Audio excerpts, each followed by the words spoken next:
നെയ്യപ്പം എല്ലാവരുടെയും ഫേവറേറ്റ് അല്ലേ? നമുക്ക് എങ്ങനെ നല്ല പെർഫെക്റ്റായ നെയ്യപ്പം ഉണ്ടാക്കാമെന്ന് നോക്കിയാലോ? ഈ റെസിപ്പി ട്രൈ ചെയ്താൽ നിങ്ങൾക്ക് പെർഫെക്റ്റായി തന്നെ കിട്ടും. അപ്പോൾ ആദ്യം തന്നെ ശർക്കര ഒന്ന് പാനിയാക്കി എടുക്കാം. ഞാനിവിടെ ഇതുപോലെയുള്ള 2.5 പീസ് ശർക്കരയാണ് എടുത്തിരിക്കുന്നത്. ഒരു പാനിൽ ശർക്കരയിട്ട് ഒരു ചെറിയ കപ്പ് വെള്ളം ഒഴിച്ചു കൊടുത്ത് ഒന്ന് തിളപ്പിക്കുക. അപ്പോഴേക്ക് ശർക്കര അലിഞ്ഞു കിട്ടും. ഇനി നമുക്ക് ഇതൊന്ന് തണുക്കാൻ വയ്ക്കണം. ഇനിയും ഒരു മിക്സിയുടെ ജാറിലേക്ക് 2 കപ്പ് പച്ചരി കുതിർത്തത് ഇട്ട് കൊടുക്കാം.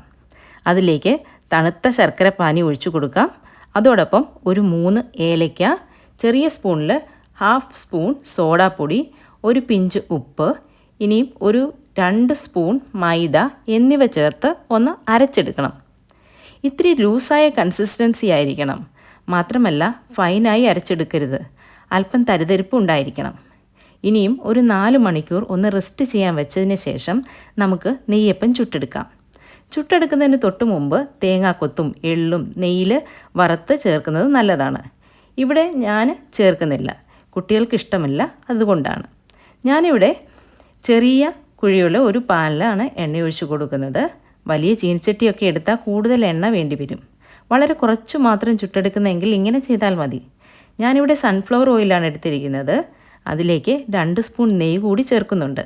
അപ്പോൾ നെയ്യുടെ നല്ല ഫ്ലേവറും കിട്ടും. വെളിച്ചെണ്ണ ഇഷ്ടമുള്ളവർക്ക് അതിലും ചുട്ടെടുക്കാം. ഇങ്ങനെ മാവ് ഒഴിക്കുമ്പോൾ നന്നായി റൗണ്ടായിട്ട് ഒന്ന് സ്പ്രെഡായി വരണം.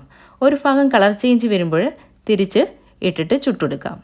നമുക്ക് നല്ല പെർഫെക്റ്റായി കിട്ടിയിട്ടുണ്ട്. അകമെല്ലാം നന്നായി വെന്തിട്ടുണ്ട്. സൂപ്പർ ടേസ്റ്റിയുമാണ്. അപ്പോൾ ഇഷ്ടമായാലും എല്ലാവരും ലൈക്കും കമൻറ്റും ചെയ്ത് സപ്പോർട്ട് ചെയ്യണേ. താങ്ക്